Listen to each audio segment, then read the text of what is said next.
से दोस्तों, मैं पप्पू शर्मा कोडिंग शर्मा के इस चैनल पर आपका स्वागत करता हूं। दोस्तों, आज का video data communication and computer network के ऊपर आने वाला है। आज का ये वीडियो पार्ट 1 वीडियो है। इसमें डेटा कम्युनिकेशन और साथ में कंप्यूटर नेटवर्क के सभी कॉन्सेप्ट को अच्छे से डिस्कशन करेंगे। मैं बता दूं, ये वीडियो उन सभी लोगों के लिए फायदेमंद है जो बीपीएससी टीआरई 4 और एस्टेट 2025 या केबीएस और या किसी भी एग्जामिनेशन के अंदर कंप्यूटर साइंस से अगर एग्जाम दे रहे हैं आप, तो आपके लिए वीडियो बहुत फायदेमंद रहेगा। आप वीडियो अंत तक देखें। तो चलिए आज के डिस्कशन को मैं स्टार्ट करता हूं। देखिए, सबसे पहले हम समझेंगे व्हाट इज डेटा कम्युनिकेशन, माने डेटा कम्युनिकेशन क्या है और कैसे होता है। अगर हम यहां पर ही बात करें आगे, देखिए यहां अगर बात करें डेटा, डेटा क्या होता है? डेटा एक रॉ मटेरियल होता है, ठीक है, जिसका कुछ फैक्ट या मीनिंग होता है। उसको क्या बोलते हैं? डेटा बोलते हैं, ठीक है। और वो डेटा एक जगह से दूसरे जगह ट्रेवल करना, माने एक कंप्यूटर से दूसरे कंप्यूटर तक पहुंचाना कम्युनिकेशन कहलाता है। कम्युनिकेशन को हम लोग संचार बोलते हैं हिंदी में, मतलब भेजना, एक जगह के डेटा को दूसरी जगह भेजना, यही तो कम्युनिकेशन है। क्लियर? तो डेटा कम्युनिकेशन में डेटा का आदान प्रदान होगा। मतलब अब हम लिमिट एक कंप्यूटर तक नहीं है, मेरी लिमिट जब एक कंप्यूटर से बाहर मल्टीपल कंप्यूटर से जब हो जाएगा होगा, तो वहां पर हम लोग को क्या करना पड़ेगा? डेटा का कम्युनिकेशन करना पड़ेगा, ठीक है। और डेटा कम्युनिकेशन क्या है, मतलब कैसे होता है, किस मीडियम से होता है, इसकी चर्चा हम आगे अभी करने वाले हैं, ठीक है। चलिए यहां पर बात करते हैं डेटा कम्युनिकेशन। देखिए, कम्युनिकेशन का मतलब ही होता है exchange of data. Data communication मतलब एक्सचेंज ऑफ डेटा, माने दो या दो से ज्यादा कंप्यूटर या स्मार्टफोन या किसी भी कोई भी डिवाइस है, वहां पर डेटा को एक्सचेंज करना हो, तो उसके लिए हम लोग को डेटा को कम्युनिकेट करना पड़ेगा, तभी जाके होगा, ठीक है। और कम्युनिकेट हम डायरेक्ट नहीं कर सकते हैं। कम्युनिकेट करने के लिए, डेटा को कम्युनिकेट करने के लिए बहुत सारा मीडियम चाहिए, ठीक है। उस सारे मीडियम को देखेंगे, जैसे केबल है, फाइबर ऑप्टिक केबल आ गया, वायरलेस सिग्नल्स हो गया, ये सब चीज क्या कहलाएंगे? ट्रांसमिशन मीडियम के अंदर अंतर्गत आएंगे, ठीक है। देखिए अब यहां पर क्या है, की एलिमेंट ऑफ डेटा कम्युनिकेशन, मतलब डेटा को अगर हमको कम्युनिकेट करना हो तो किस चीज की जरूरत पड़ेगी हमको, उसके बारे में बताया गया है। जैसे यहां देखिए एलिमेंट के रूप में है मैसेज, मतलब अगर डेटा को कहीं भेजना है तो पहले डेटा को बनाना पड़ेगा, डेटा को क्रिएट करना पड़ेगा, डेटा को डिफाइन करना पड़ेगा मैसेज के फॉर्म में। उसके बाद भेजा जाएगा, माने एक सिस्टम से दूसरे सिस्टम भेजा जाएगा। जैसे अगर एक कंप्यूटर है यहाँ पर और इस कंप्यूटर से दूसरे कंप्यूटर में डेटा को भेजा जाएगा, तो फिर भेजने वाला जो कंप्यूटर होगा ना, वो सेंडर कहलाएगा, और पाने वाला जो कंप्यूटर होगा वो रिसीवर कहलाएगा। मतलब ये हुआ कि डेटा को पहले डिफाइन करना पड़ेगा, फिर सेंडर को, कोई ना कोई कंप्यूटर एक सेंडर होगा जो डेटा को भेजेगा, ठीक है, और एक रिसीवर होगा रिसीवर एंड पर, जो डेटा को रिसीव करेगा। क्लियर?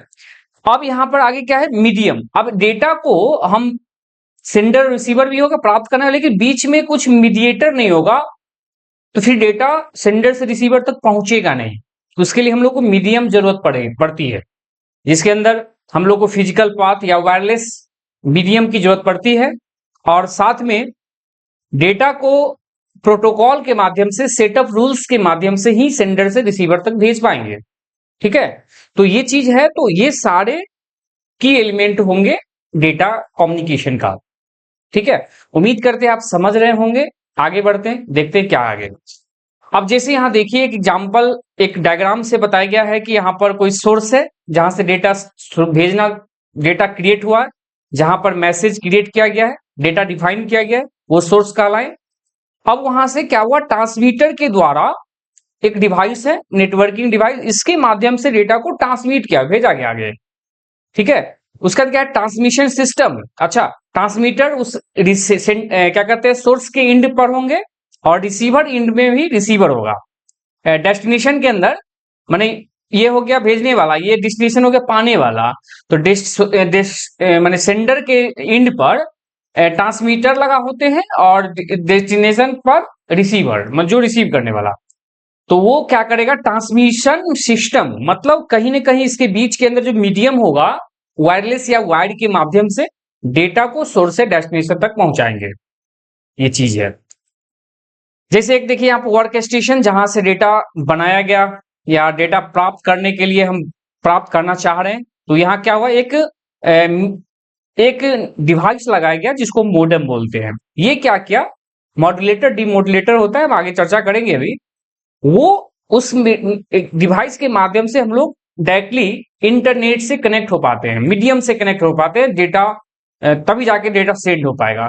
अब ये पब्लिक टेलीफोन नेटवर्क है, मतलब ये क्या है, ये वायरलेस कनेक्शन है जिसके अंदर मोडेम क्या करेगा, डिजिटल सिग्नल को एनालॉग में कन्वर्ट करके और उसको पब्लिक टेलीफोन नेटवर्क को देगा और वो क्या करेगा, फिर रिसीवर तक पहुंचाएगा उसके रिक्वेस्ट को या उस डेटा को। अब वहां रिसीवर इंड पर जो भी सर्वर है या रिसीवर इंड पर कोई भी कंप्यूटर हो, वहां पर अलग से एक मोडेम लगा हुआ है। फिर क्या करेगा, ये मोडेम क्या करेगा, उस डिजिटल नहीं एनालॉग सिग्नल को ये लेगा और डिजिटल में कन्वर्ट करके फिर वो इसको देगा, जो भी सर्वर है या कोई कंप्यूटर यहाँ लगा हुआ है उसको देगा। मान लीजिए यहाँ पर कोई कंप्यूटर है, तो ये रिसीवर से कंप्यूटर दूसरे डेस्टिनेशन तक पहुंच रहा है, फिर ये काम होता है। अभी तक आप समझ रहे हैं डेटा कम्युनिकेशन, उसके लिए क्या मीडियम चाहिए, कैसे डेटा जाएगा, वो चीज है।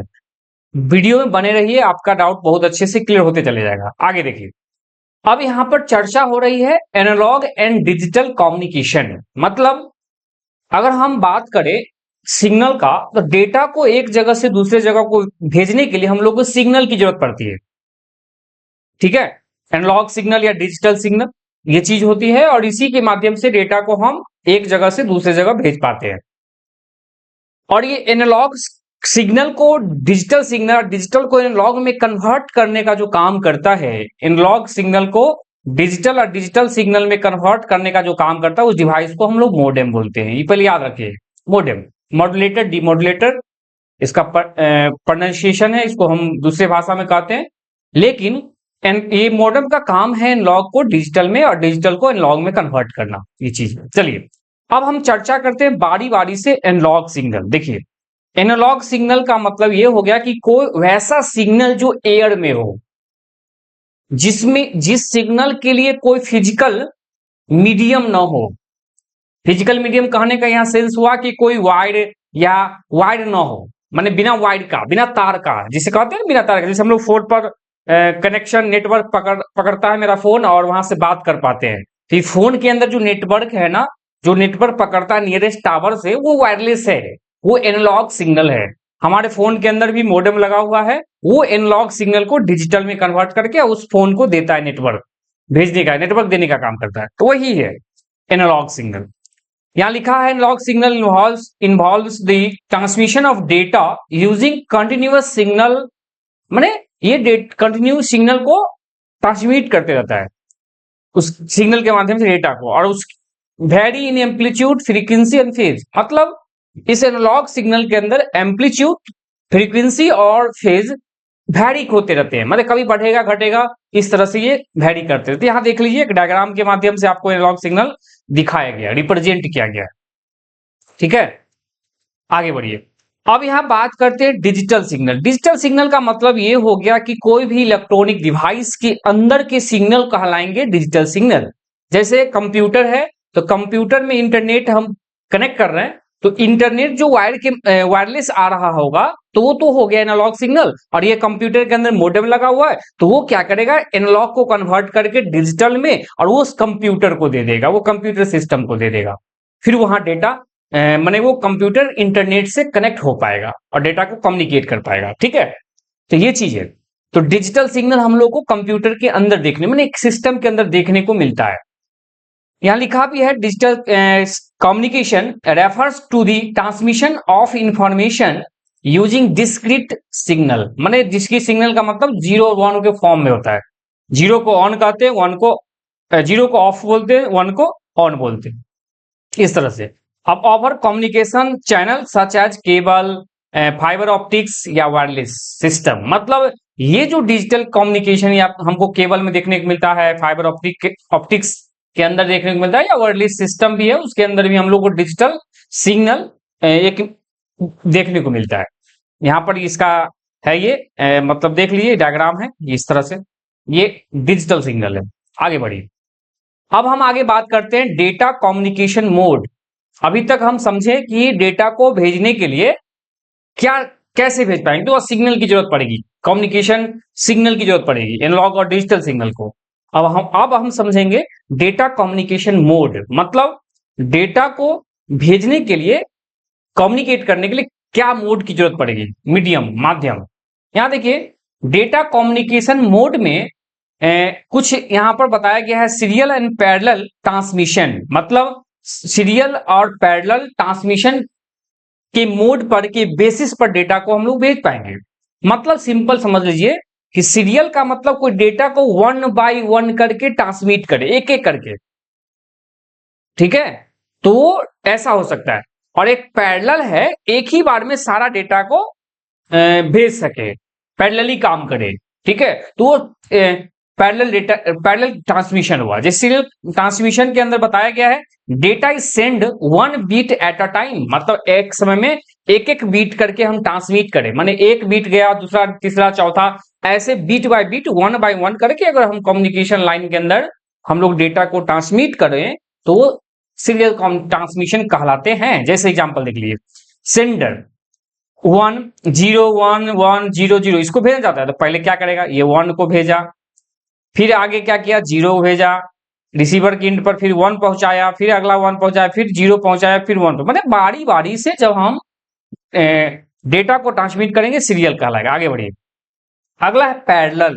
पैरेलल का मतलब एक ही बार, माने एक ग्रुप बना दिया, एक बार में सारा डेटा भेज दिए। ये देखिए बिट लाइन, माने 1 0 1 1 1 0 है ना, ये कंप्लीट एक पैकेट को एक बार में हम रिसीवर एंड तक पहुंचा दिए एक ही साथ। माने जिस समय ये पहला बीट जा रहा था उसी समय दूसरा भी जा रहा, तीसरा, चौथा, पांचवा, एक ही सेम साइमल्टेनियसली, माने एक ही समय पर इस डेटा को हम भेज दें तो वो पैरेलल ट्रांसमिशन कहलाते हैं। उम्मीद करते हैं आप समझ रहे होंगे। आगे बढ़िए। अगला है डेटा कम्युनिकेशन मोड के अंदर ही सिंक्रोनस और असिंक्रोनस ट्रांसमिशन। आप देखिए सिंक्रोनस और असिंक्रोनस ट्रांसमिशन क्या कहलाते हैं, ठीक है। सिंक्रोनस ट्रांसमिशन के अंदर हम समझेंगे कि डेटा को जब हम कंटिन्यूअस ट्रांसमिट करेंगे ना, तो एक कंप्लीट डेटा को भेजेंगे, फिर दूसरा डेटा, फिर तीसरा डेटा, ऐसे भेजते चले जाएंगे, ये सिंक्रोनस कहलाएगा।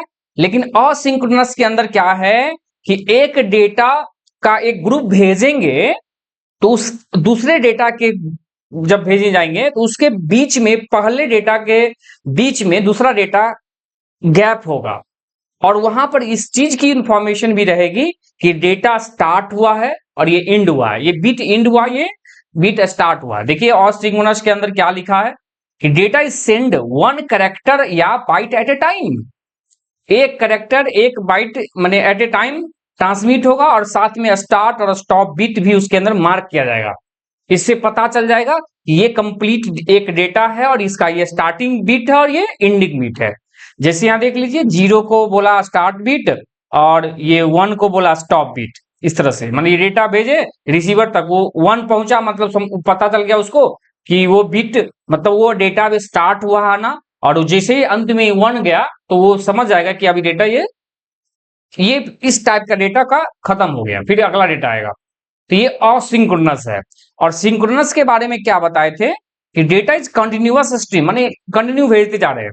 Both the sender and receiver are synchronize using common clock signal, मतलब सीधा सीधा एक डायरेक्शन में उसको हम डेटा सेंड करते जा रहे हैं, ये सिंक्रोनस कहलाएगा।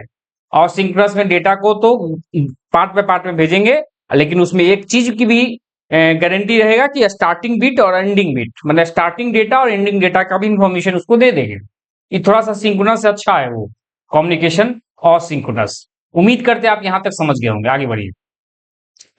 अब देखिए कम्युनिकेशन मोड के अंदर भी एक और टॉपिक है, simplex, half duplex, full duplex communication. देखिए सिंप्लेक्स कहने का ये मतलब हुआ कि डेटा को जब हम यूनिडायरेक्शनल माने एक ही डायरेक्शन में डेटा को भेजेंगे, मतलब सिर्फ भेज रहे हैं, हम प्राप्त नहीं कर रहे हैं, तो वो यूनिडायरेक्शनल है। जैसे देखिए अभी हम आपको यूट्यूब पर पढ़ा रहे हैं, तो अभी हम वीडियो रिकॉर्ड कर रहे हैं ना, तो ये क्या है, हम आपको सिर्फ पढ़ाए जा रहे हैं। जब मेरा चैनल भी मोनेटाइज हो जाएगा तो हम लाइव क्लास लेंगे, तो वहां पर क्या होगा, आपका कमेंट भी लाइव में देख रहे होंगे। जैसे आपको हम कोई टॉपिक समझा रहे होंगे, आपको कोई डाउट हो रहा होगा, तो हम वहां पर देख लेंगे, फिर उसको दोबारा रिपीट करके समझा देंगे। ठीक है, तो वो थोड़ा सा अच्छा होता है इससे, इसके अपेक्षा। यहाँ पर हम एक फैसिलिटी अभी भी दिए हैं कि आप टेलीग्राम ज्वाइन कीजिए, वहां से आप किसी भी टॉपिक में डाउट रहता है उसका स्क्रीनशॉट भी भेज सकते हैं वहां पर, और आप पूछ सकते हैं वहां से। चलिए, तो सिंप्लेक्स कम्युनिकेशन का मतलब होगा वन वे, सिर्फ देना लेना कुछ नहीं, वो चीज हो गया। यहां लिखा है only one direction, sender to receiver. जैसे देखिए ये कंप्यूटर सेंडर है, ये रिसीवर है, सिर्फ सेंडर से डेटा रिसीवर तक जा रहा है। इसका एग्जाम्पल देख लीजिए, जैसे हम लोग न्यूज सुनते हैं, हम लोग जो है टेलीविजन पर जो न्यूज देखते हैं, कुछ भी देख रहे हैं टेलीविजन पर, तो क्या यूनिडायरेक्शनल है, वो क्या है, सिर्फ आ रहा हो डेटा, उसको उसको हम वहां से डेटा भेजने से। जैसे देखिए मोदी जी जो हमारे प्रधानमंत्री है, वो जो कम्युनिकेट करते हैं, हम लोग देश को संबोधित करते हैं, तो क्या होता है, हम लोग सिर्फ उनसे प्राप्त करते हैं, उनसे हम कोई चीज दे नहीं पाते हैं, है ना, ये यूनिडायरेक्शनल है। अब उसी में अगर उनका प्रेस कॉन्फ्रेंस होता, तो फिर क्या होता, बोथ मतलब फुल कम्युनिकेशन होता, नहीं वो हाफ डुप्लेक्स हो जाता। ये देखिए आगे, इसमें क्या है, अगर प्रेस कॉन्फ्रेंस होता मोदी जी का, तो क्या होता, जो चीज यहां से बोला जा रहा वो अगले को पहुंचेगा, और फिर वो सुना जाएगा, फिर वापस रिटर्न आएगा। इस तरह से माने क्या है, बोथ डायरेक्शन में डेटा कम्युनिकेट होगा। ठीक है, और फिर क्या होगा, माने एक समय में one direction at A time, मतलब एक समय में एक ही, मतलब हम जैसे प्रेस कॉन्फ्रेंस में क्या होता है, हम लोग अगर किसी हमारे जो पीएम है उनसे अगर प्रेस कॉन्फ्रेंस होता है, तो हम क्या करेंगे, अपना सवाल वहां उनके सामने रखेंगे। तो मैंने एक समय में सवाल रखे, दूसरी समय में क्या होगा, दूसरे समय में वो उनका जवाब मिलेगा हमको। तो ये प्रेस कॉन्फ्रेंस हाफ डुप्लेक्स का एग्जाम्पल है। उम्मीद करते हैं आप समझ गए होंगे, आगे बढ़िए।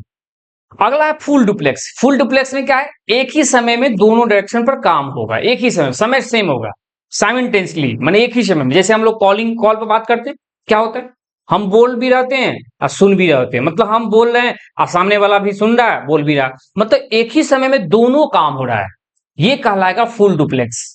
ठीक है, याद रखिएगा अच्छे से। तो उम्मीद करते हैं आप सिंप्लेक्स, हाफ डुप्लेक्स और फुल डुप्लेक्स समझ गए होंगे। आगे बढ़िए और अगला टॉपिक समझते हैं। अब यहां पर बात है, अभी तक आप समझे डेटा कम्युनिकेशन, डेटा क्या होता है, डेटा को कैसे कम्युनिकेट कर पाएंगे हम लोग सिग्नल के माध्यम से, और कितने मोड है उसके माध्यम से।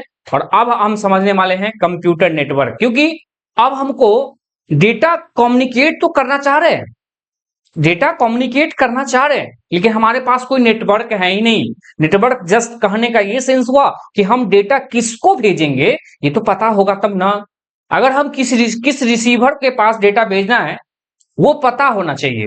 तो वो पता, और फिर डेटा को किस रास्ते से हम भेजेंगे, डेटा कैसे जाएगा, इन सारे टॉपिक का चर्चा हम कंप्यूटर नेटवर्क में करने वाले हैं।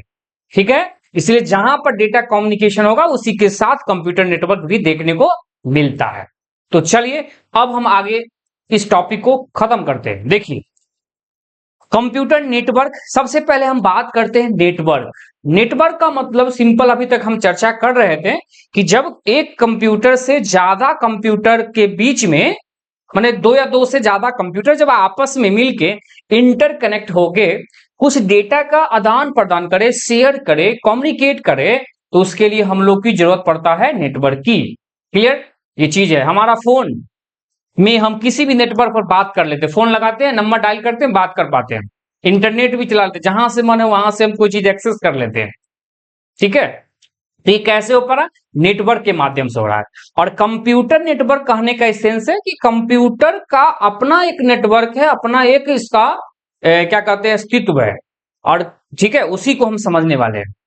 देखिए कंप्यूटर नेटवर्क करने से क्या होता है कि हम लोग का डेटा जो है ना, पहले तो डेटा कम्युनिकेट हुआ और साथ में रिसोर्स शेयर हो गया। जैसे मान लीजिए एक ऑफिस है, उस ऑफिस में ढेर सारा कंप्यूटर लगा हुआ है। अब ढेर सारा कंप्यूटर है तो वहां पर हर कंप्यूटर के पास हर रिसोर्स तो ऐसा नहीं कि हो सकता है, नहीं हो सकता है। ठीक है, तो वहां पर क्या करना पड़ता है, हम लोग को नेटवर्क बनाना पड़ता है जिससे एक कंप्यूटर का डेटा दूसरे कंप्यूटर तक पहुंच जाए और सारा कंप्यूटर स्मूथली अच्छे से काम करे डेटा के साथ। तो उसके लिए हम लोग को कंप्यूटर नेटवर्क बनाना पड़ता है। जैसे एक एग्जांपल ले लीजिए, एग्जामिनेशन, ऑनलाइन जो एग्जामिनेशन होता है, जहां एक सेंटर बने होते हैं ऑनलाइन एग्जामिनेशन का, वहां क्या है, बहुत सारा कंप्यूटर देखने को मिलेगा, हजारों कंप्यूटर जो है वहां लगे होते हैं।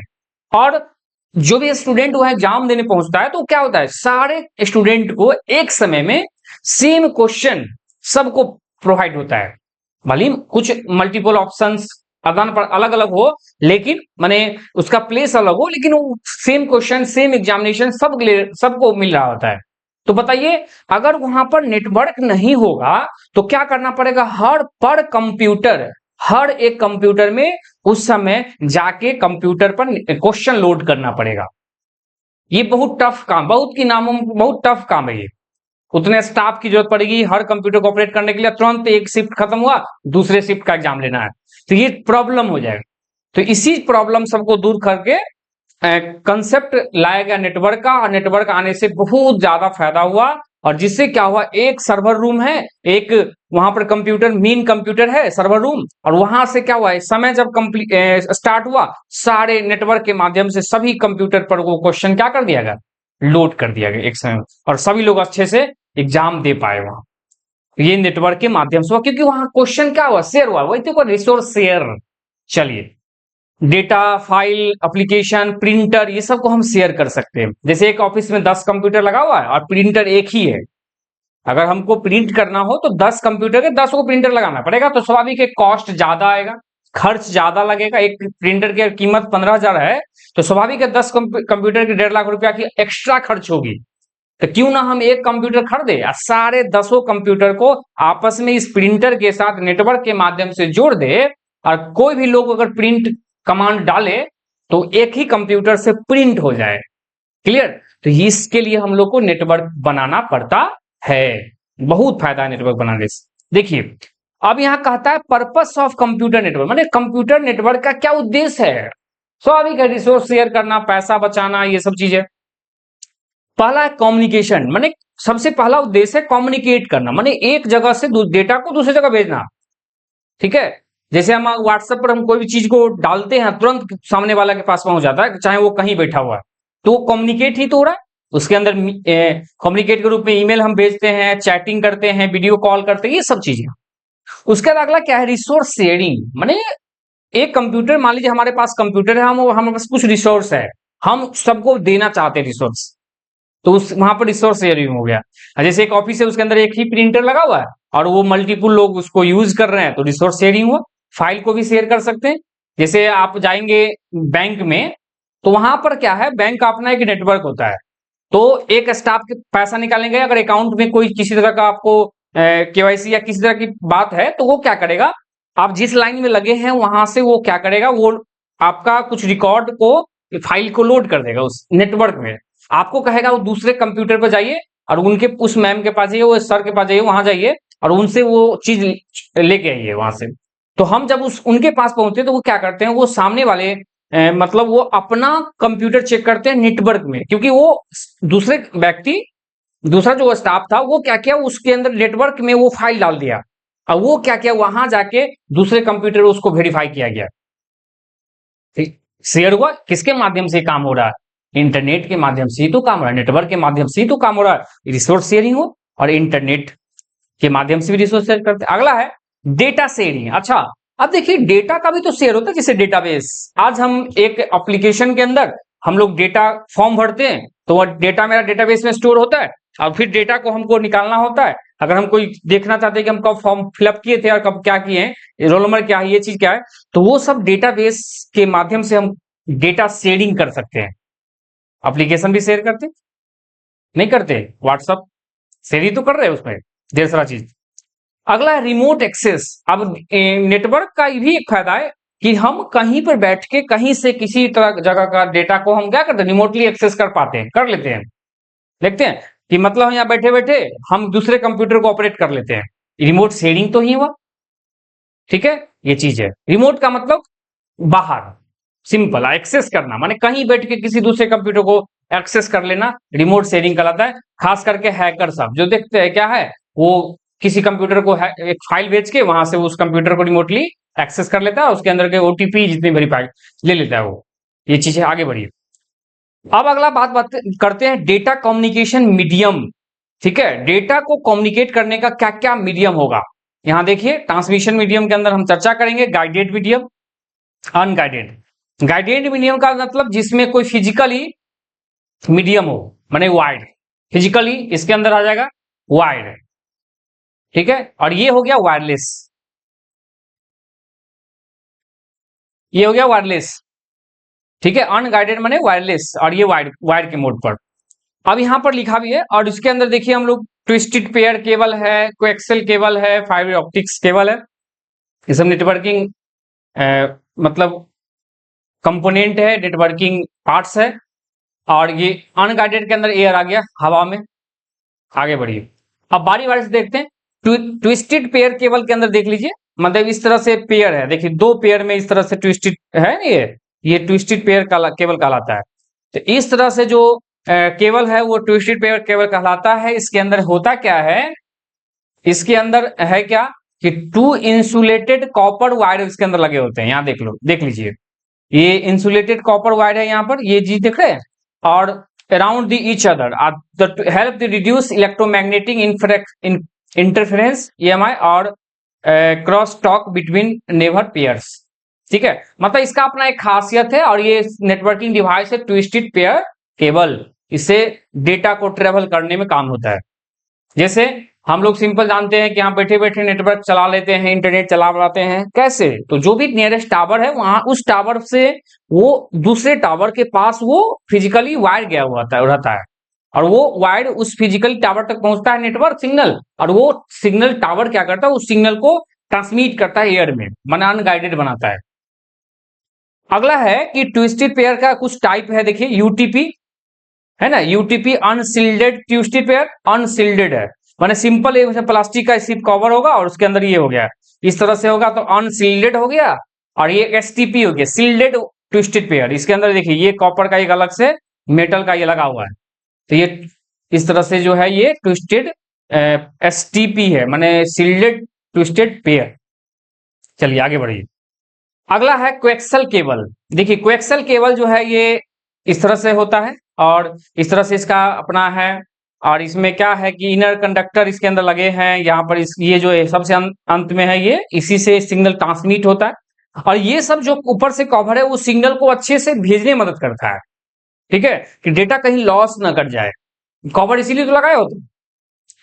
अगला फाइबर ऑप्टिक केबल। अब इसमें सब में से सबसे ज्यादा जो इंपोर्टेंट है वो फाइबर ऑप्टिकल केबल है, क्योंकि ये टोटल इंटरनल डिफ्लेक्शन TIR पर काम करते। टोटल इंटरनल डिफ्लेक्शन का मतलब पूर्ण आंतरिक परावर्तन पर ये काम करता है। मतलब ये सिग्नल जब इस केबल के माध्यम से, फाइबर ऑप्टिक्स केबल के माध्यम से जब जाएगा तो इस तरह से यहां टकराता है, ग्लास इसके अंदर लगा होता है, और वो इस इधर से भेजते भेजते इसको बाहर, मतलब जितना सिग्नल आया है, माने जितना सिग्नल आया उसको रिफ्लेक्ट कर देता है, उसी को टोटल इंटरनल रिफ्लेक्शन कहते हैं। मतलब कोई भी सिग्नल को ऑब्जर्व नहीं करता, उसका सरफेस, माने ये जो सरफेस है यहाँ वाला, ये उसको ऑब्जर्व नहीं करके वो सीधे भेज देता है। तो ये फाइबर ऑप्टिक्स केबल और जितने भी केबल आप देखे हैं अभी, उसमें सबसे ज्यादा यूज होने वाला ये है, और सबसे विश्वसनीय है फाइबर ऑप्टिक्स केबल। आगे बढ़िए। अगला है अनगाइडेड मीडियम। अनगाइडेड मीडियम मतलब इलेक्ट्रोमैग्नेटिक जो वेव है, रेडियो और माइक्रो इंफ्रारेड है, उसके माध्यम से हम वायरलेस ट्रांसमिशन करेंगे, तो वो क्या कहलाएगा, अनगाइडेड मीडियम। जैसे मान लीजिए फोन, पहले टेलीफोन था, तो टेलीफोन से वायर जुड़े होते थे, वो एक जगह फिक्स रहता टेलीफोन, और वहां से वायर से माध्यम से बात होता है। लेकिन आज के डेट में हमारे पास मोबाइल फोन है, इसमें कोई वायर नहीं होता है, सीधा सीधा हम कहीं पर भी इसको ले जाते हैं और वहां से कनेक्ट, आराम से वहां से बात हो जाता है। ठीक है, तो वो सब कैसे उस मोबाइल फोन के अंदर सिग्नल आ रहा है, वो अनगाइडेड मीडियम है, माने वो उसमें कोई वायर नहीं है, वायरलेस है। आगे बढ़िए। अब यहां पर देखिए कनेक्टर कुछ दिखाया गया है आपको, ये क्या कहते हैं कंप्यूटर लैब में देखने को मिलेगा RJ45 कनेक्टर। इस तरह से ये फीमेल वाला पार्ट है, ये मेल वाला पार्ट है, इसको इसके अंदर डालते हैं और तब जाके ये कनेक्ट होता है इसके अंदर। ये आपको देखने को मिलेगा लैब के अंदर, ठीक है। लैब के अंदर ये मतलब ये कनेक्टर RJ45 केबल देखने को मिलता है। और लैब क्या ही नहीं, जहां पर भी हम कम्युनिकेशन करते हैं अगर वायर के माध्यम से, तो उसके लिए हम लोग जैसे मान लीजिए राउटर लगाए हुए हैं, हम कोई नेटवर्क ब्रॉडबैंड लिए हुए हैं अब कहीं पर भी, और उससे हम कंप्यूटर को कनेक्ट करना चाहते हैं, तो उसका क्या, उसके एक वायर उसमें लगा देंगे RJ45 और एक RJ45 को क्या कंप्यूटर में, जैसे यहाँ पर कंप्यूटर मेरे पास है, इसमें भी हम लगा सकते हैं, तो वो क्या होगा डायरेक्टली कनेक्ट हो जाएगा और इंटरनेट उसमें चलेगा अच्छे से। ये RJ45 भी नेटवर्किंग कनेक्टर डिवाइस है, याद रखिएगा। RJ मतलब रजिस्टर्ड जैक 45, ठीक है, ये चीज है। जिसमें 8 पेयर होते हैं यहाँ पर, याद रखिए 1 से 8 तक। अब अगला जो टॉपिक है वो क्लासिफिकेशन ऑफ नेटवर्क है, माने नेटवर्क का वर्गीकरण। देखिए यहां पर क्लासिफिकेशन के अंदर आपको बताया गया है कि बेस्ड ऑन ज्योग्राफिकल एरिया, माने नेटवर्क का जो ज्योग्राफिकल एरिया है कि छोटा जगह से बड़े जगह में नेटवर्क देखने को मिलता है, तो उसको क्लासिफिकेशन ऑफ नेटवर्क में देखने को हमको मिलेगा, जिसके अंदर बेस्ड ऑफ ज्योग्राफिकल एरिया और बेस्ड ऑफ नेटवर्क आर्किटेक्चर, माने नेटवर्क का जो आर्किटेक्चर है, नेटवर्क का जो स्ट्रक्चर है, उस हिसाब से क्लासिफिकेशन किया गया है। और हम बारी बारी से दोनों टॉपिक को अभी पढ़ेंगे।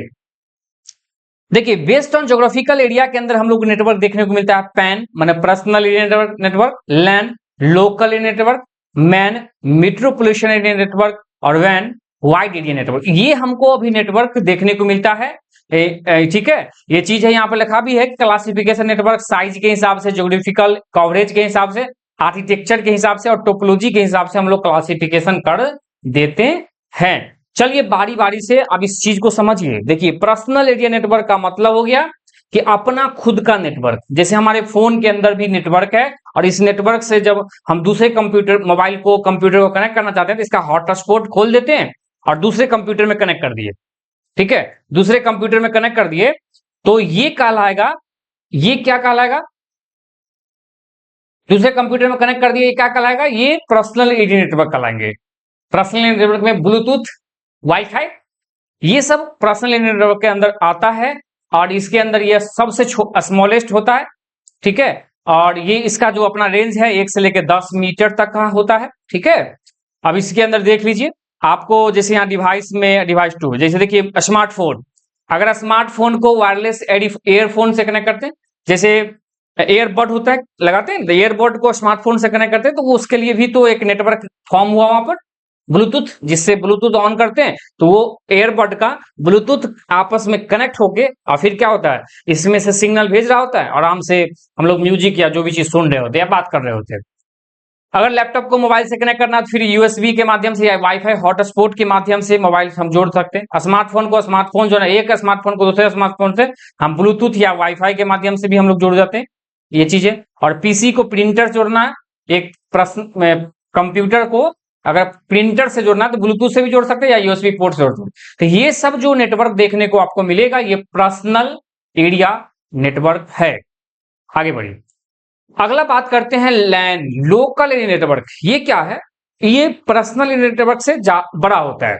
ये देखने को मिलता है कंप्लीट ऑफिस में, घर में, स्कूल में, ऑफिस में और या किसी कैंपस के अंदर ये देखने को मिलता है। क्लियर, इसका रेंज जो है ना उससे थोड़ा ज्यादा होता है और एक ऑफिस एक बिल्डिंग को पूरे कवर कर रहा होता है।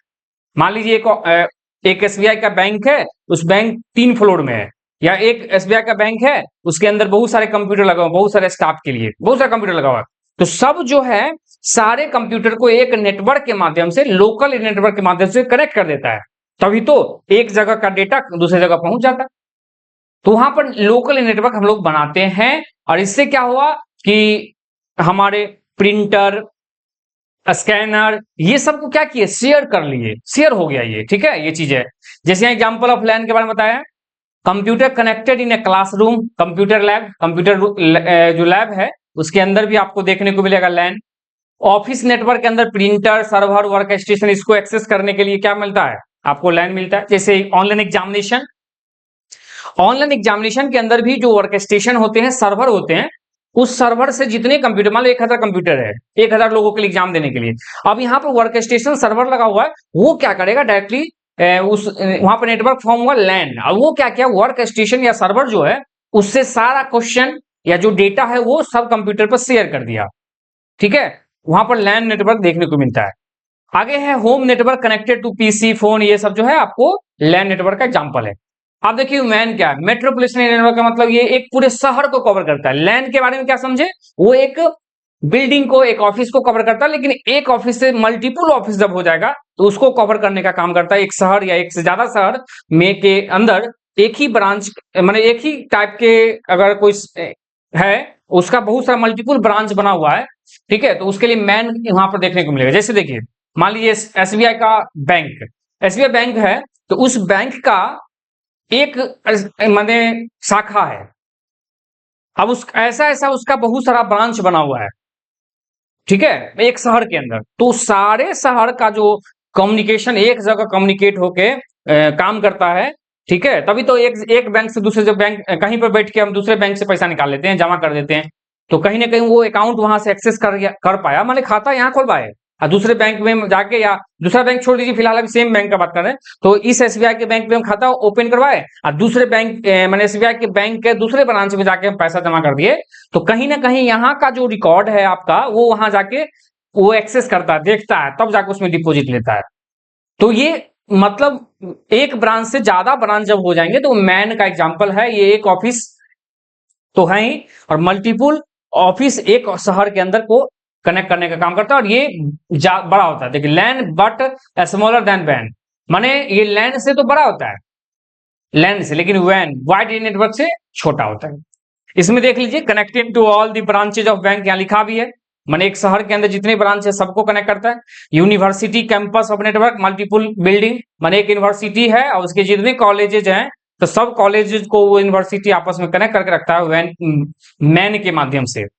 सिटी वाइड पब्लिक वाईफाई जो होता है उसको भी इससे कनेक्ट होता है, वाइड वहां पर मैन देखने को मिलता है। और केबल नेटवर्क जो प्रोवाइड करता है हम लोग को जो सिग्नल लेते हैं टीवी केबल के लिए, वहां पर भी वो मैन का देखने को मिलता है। क्लियर, उम्मीद करते हैं आप समझ गए होंगे। आगे बढ़िए, अब वैन के बात आते हैं वाइड एरिया नेटवर्क। देखिए वाइड एरिया नेटवर्क क्या है, ये पूरे शहर तो है ही, मैंने पूरा अर्थ पर कवर करता है। मैंने मान लीजिए पूरा भारत देश है, इसमें जितने जहां जहां हर एक क्षेत्र को माने पूरे लोकेशन को डेटा को कम्युनिकेट करवाना हो, पूरे ज्योग्राफिकल एरिया हो, पूरे ज्योग्राफिकल एरिया को कवर करने का काम करता है वैन, वाइड एरिया नेटवर्क, पूरी तरह से फैला हुआ सभी तक। ठीक है, ये चीज है, इसके अंदर आपको हमको इंटरनेट देखने को मिलेगा। www जो है इंटरनेट जो है वो वैन का एग्जांपल है। उसके बाद इंटरनेशनल बैंकिंग सिस्टम, माने एसबीआई का जो ब्रांच है यहाँ इंडिया में है और उसका ब्रांच जो है अमेरिका में भी है, तो यहां से वहां का जो कम्युनिकेट कर पाएगा वो बैन के माध्यम से कर पाता है, क्योंकि बैन से पूरे अर्थ पर कहीं से कहीं डेटा को हम भेज पाते हैं। अगला है ग्लोबल कॉर्पोरेट ऑफिस, इसके लिए ये भी है। और एयरलाइन रिजर्वेशन सिस्टम, माने कहीं से बैठ के कहीं का रिजर्वेशन हम बना लेते हैं, एक देश से दूसरे देश या कहीं पर भी ज्योग्राफिकल एरिया, ये सब नेटवर्क जो है देखने को मिलता है आपको बैन के अंदर। समझ गए होंगे, पैन समझे पर्सनल नेटवर्क, लैन समझे लोकल नेटवर्क उससे बड़ा है, और मैन समझे मेट्रोपोलिटन नेटवर्क उससे बड़ा हुआ, और सबसे बड़ा हो गया वैन वाइड एरिया नेटवर्क। उम्मीद करते हैं आप समझ गए होंगे।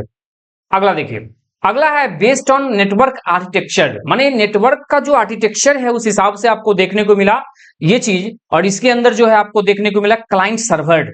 अब देखिएगा यहाँ बहुत इंटरेस्टिंग टॉपिक है ये, क्लाइंट और सर्वर आर्किटेक्चर क्या होता है। माने अगर हम बात करें सिर्फ पहले क्लाइंट के बारे में, देखिए क्लाइंट क्या होता है, क्लाइंट एक ऐसा मशीन होता है नेटवर्क के अंदर, एक ऐसा मशीन होता है जिसके पास कोई रिसोर्स नहीं होता है, वो किसी दूसरे सिस्टम से दूसरे कंप्यूटर से जुड़ के अपना काम करवाता है, तो उस मशीन को रिसोर्स को प्राप्त करने वाला मशीन क्लाइंट कहलाते हैं। ठीक है, रिसोर्स को माने प्राप्त करने वाला मशीन क्या कहलाएगा, क्लाइंट कहलाएगा। और एक ऐसा मशीन जिसके पास मल्टीपल रिसोर्स होते हैं, जिसके में रिसोर्स की उसके पास कमी है नहीं, जो किसी दूसरे कंप्यूटर को सर्विस प्रोवाइड करता है, रिसोर्स प्रोवाइड करता है, उसको सर्वर बोलते हैं। ठीक है, जैसे हम लोग अपना कंप्यूटर, अपना मोबाइल फोन एक क्लाइंट है, लेकिन हम गूगल से हम जुड़ते हैं, वहां पर कुछ लिखते हैं। अभी के डेट में देखिए चैट जीपीटी जो एआई है, उस पर हम कुछ भी चीज लिखते हैं, मांगते हैं, वो तुरंत दे देता है। वो क्या है? वो भी तो एक तरह का सर्वर है, क्योंकि वो सर्विस प्रोवाइड करता है, आपको देता है। आप ही को नहीं, मल्टीपल कंप्यूटर, जितने लाखों हजारों जो भी उससे जुड़ेगा उसको देगा। ठीक है, जैसे गूगल सर्वर है, और उससे हम लोग क्लाइंट के रूप में जुड़ते हैं और वहां से काम करते हैं। तो यही चीज है। अब यहां पर देखिए क्लाइंट और सर्वर के बारे में कुछ बात है, यहां देख लीजिए, डायग्राम से पहले समझाते हैं। जैसे कंप्यूटर है, ये क्लाइंट है, और ये कंप्यूटर एक सर्वर है, यहां पर दूसरा कंप्यूटर सर्वर है। ये क्लाइंट को कोई रिक्वेस्ट चाहिए, मान लीजिए क्लाइंट क्या किया, www.abc.com, ये कुछ ऐसा इसके पास रिसोर्स लेना था इसको, ये क्या किया, रिक्वेस्ट किया, ये इसके साथ रिक्वेस्ट किया, वो गया और इस सर्वर पर, इसका सर्वर इंजन है, वो क्या क्या चेक किया इस रिसोर्स को, क्या वो रिसोर्स उसके पास उपलब्ध है। अगर उपलब्ध है तो उस रिसोर्स को क्या किया, एज अ रिस्पॉन्स जाके इस क्लाइंट पर दे दिया।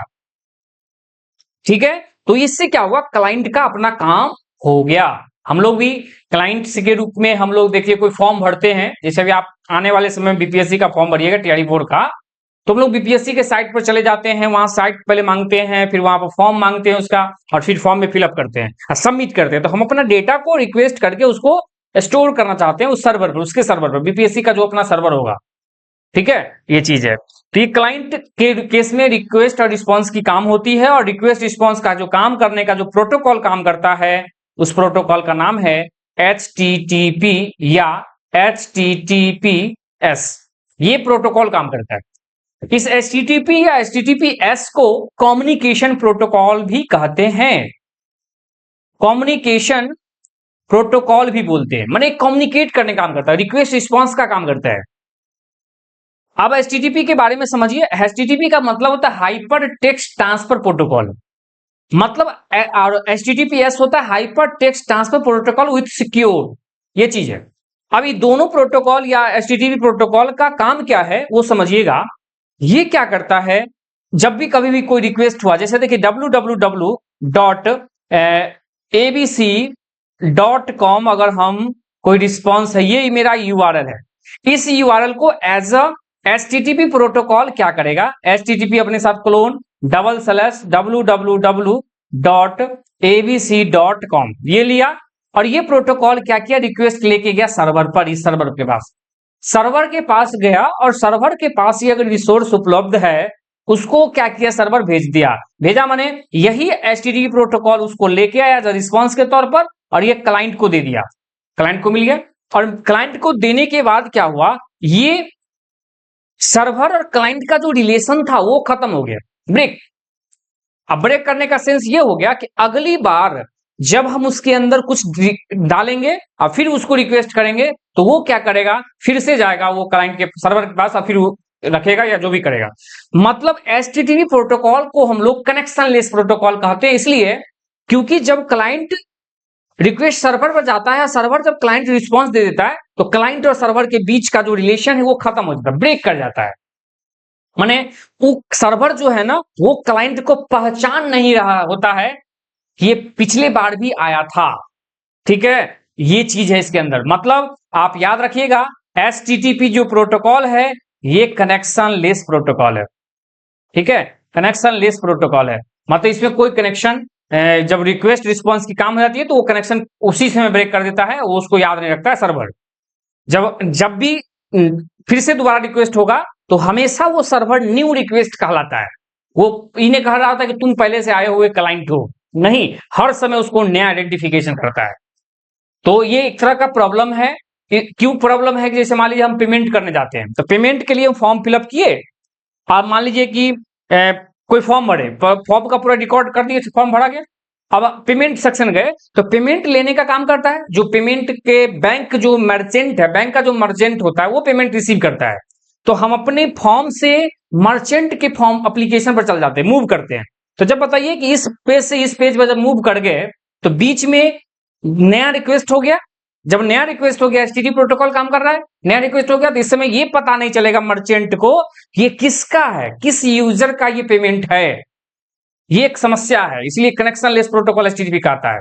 और ये समस्या को दूर करने के लिए यहां पर हम लोगों को आगे चल के सेशन मैनेजमेंट करना पड़ता है। माने इसके लिए सेशन मैनेजमेंट करना पड़ता है।